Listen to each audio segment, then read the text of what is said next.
Bonsoir à tous, merci de vous informer sur Savane TV. Le procès du coup d'État manqué de septembre 2015 enregistre une avancée. L'interrogatoire des accusés a commencé cet après-midi, mais la séance a été suspendue pour reprendre demain. Les détails dans un instant. Le président du Faso fait des progrès dans la mise en œuvre de son programme de développement. Il a convaincu la majorité des Burkinabés dans ce sens. C'est du moins ce qui ressort d'un sondage réalisé sur l'action du gouvernement. Les précisions à suivre dans ce journal. Et puis, bonne nouvelle pour les acteurs du secteur informel. La nouvelle banque Wenkoni Banque Internationale promet de soutenir le secteur informel. L'institution financière a été inaugurée ce matin même. Les détails dans ce bulletin. Bienvenue à toutes et à tous à Savane Soir. Après avoir surmonté beaucoup d'obstacles aujourd'hui, le président de la Chambre de première instance de tribunal militaire, Seydou Ouedraogo, a abordé cet après-midi le fond du dossier du coup d'État avorté de septembre 2015. Il a appelé à la barre l'accusé Mohamed Laoko Zerbo pour s'expliquer sur sa participation au putsch. L'accusé Mohamed Laoko Zerbo, militaire de l'ex-RSP, n'a pas reconnu les faits.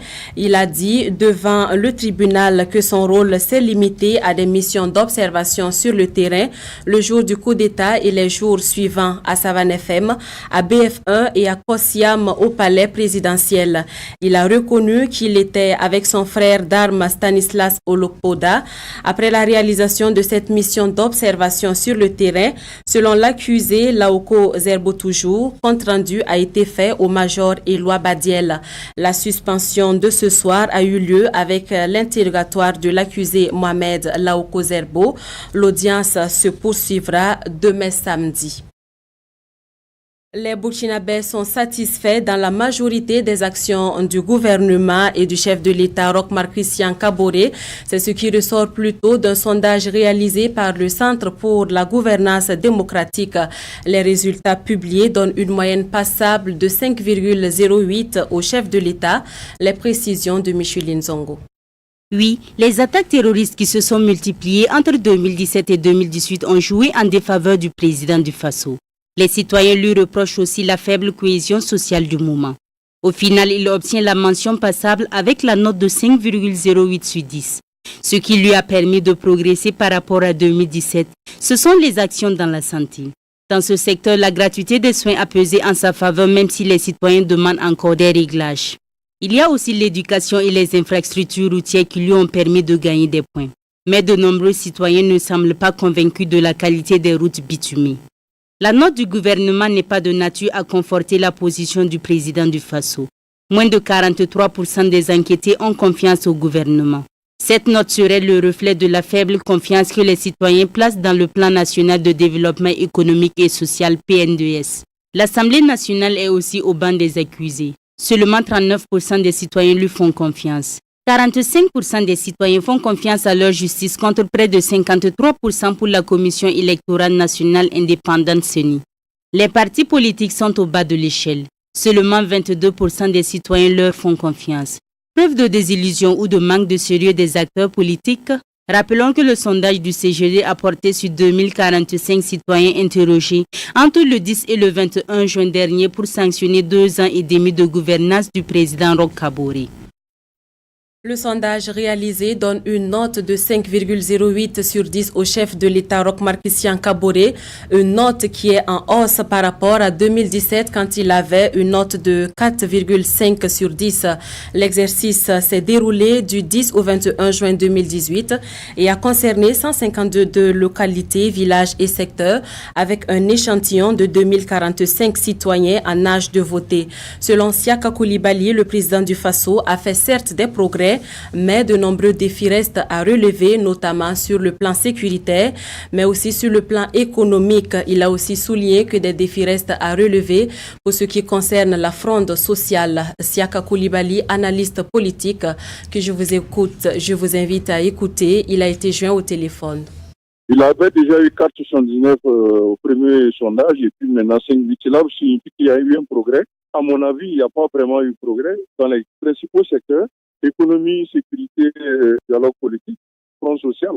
On ne peut pas vraiment dit qu'il y a eu progrès au point où on puisse le créditer d'une note passable qui soit supérieure à celle du premier sondage. Est-ce qu'au vu des secteurs concernés, il a vraiment progressé? C'est ça qui pose problème. Bon, maintenant, nous, en tant que citoyens, qu'est-ce qu'on pourrait dire? C'est peut-être de trouver les moyens conséquents pour relever le défi sécuritaire. À mon avis, je crois que c'est ça qui est le plus gros problème à l'heure actuelle. Les moyens qui sont adaptés à la question sécuritaire précise qu'il y a actuellement. Parce qu'il ne s'agit pas d'une attaque par un pays, par une armée régulière. Il s'agit d'un terrorisme et d'une guerre atypique. Donc, il faut trouver les moyens spécifiques pour cette guerre-là. Et je pense que c'est ça qui n'est pas disponible. Malgré les initiatives comme le G5 Sahel, les attaques continuent. Il y a à la fois des moyens matériels et humains pour faire face aux problèmes.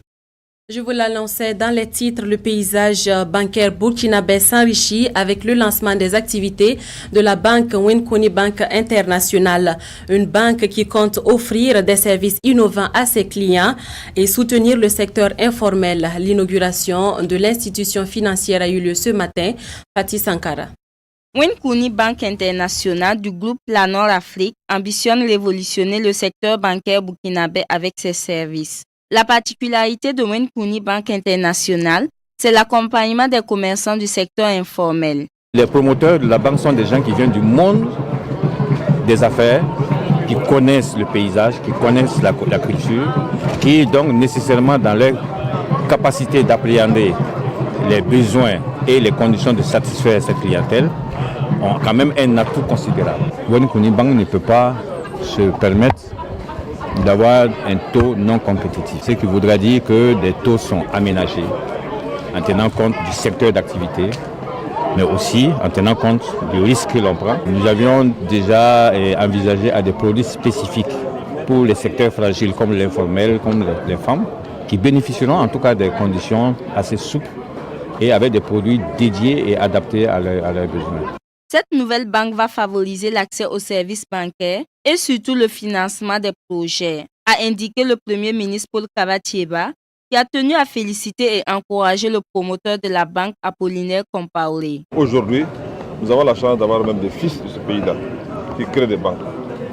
Et vraiment, c'est pourquoi je suis venu ici au nom du gouvernement pour féliciter l'initiateur et féliciter également tous ceux qui l'accompagnent, tout ce staff, et dire que le gouvernement attend beaucoup de cette banque-là, mais également des autres banques qui sont sur la place de Ouagadougou et en tout cas dans notre pays.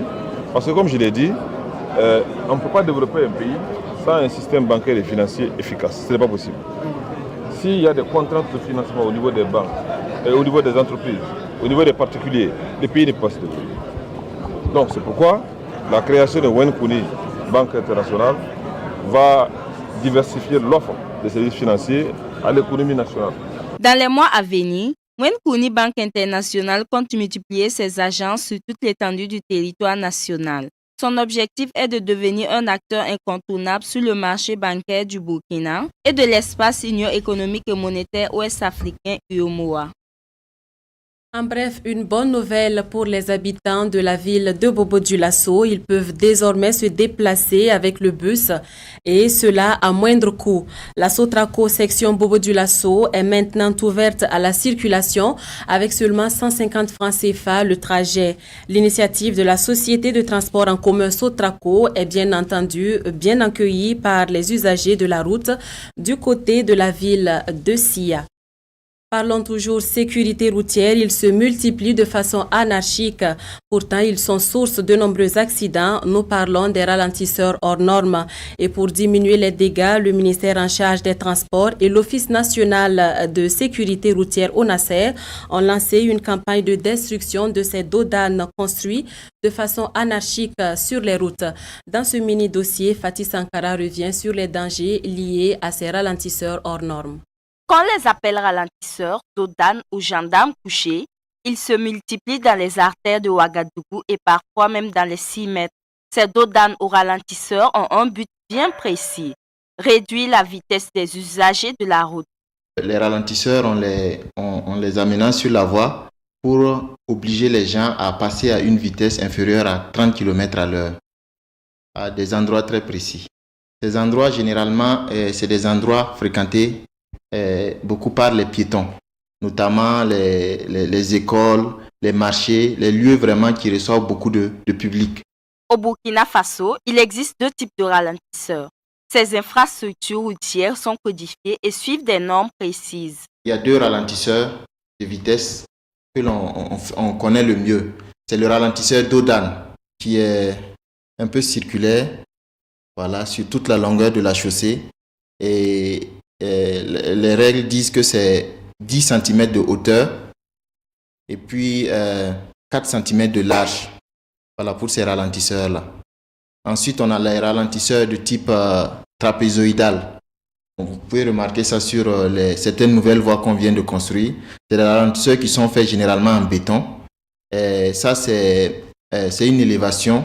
Il y a un plateau et ensuite, il y a des rampes pour accéder et puis pour descendre.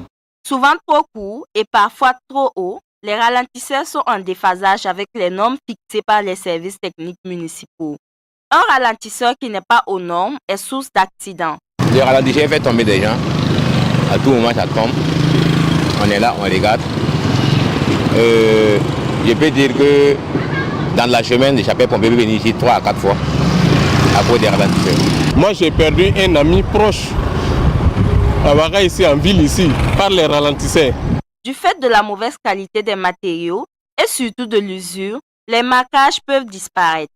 Certains ralentisseurs se confondent ainsi au bitume et deviennent de véritables pièges pour les usagers. Prudence donc en circulation. Merci d'avoir suivi ce bulletin qui s'achève. Je vous souhaite de passer un excellent week-end en compagnie de Savan TV.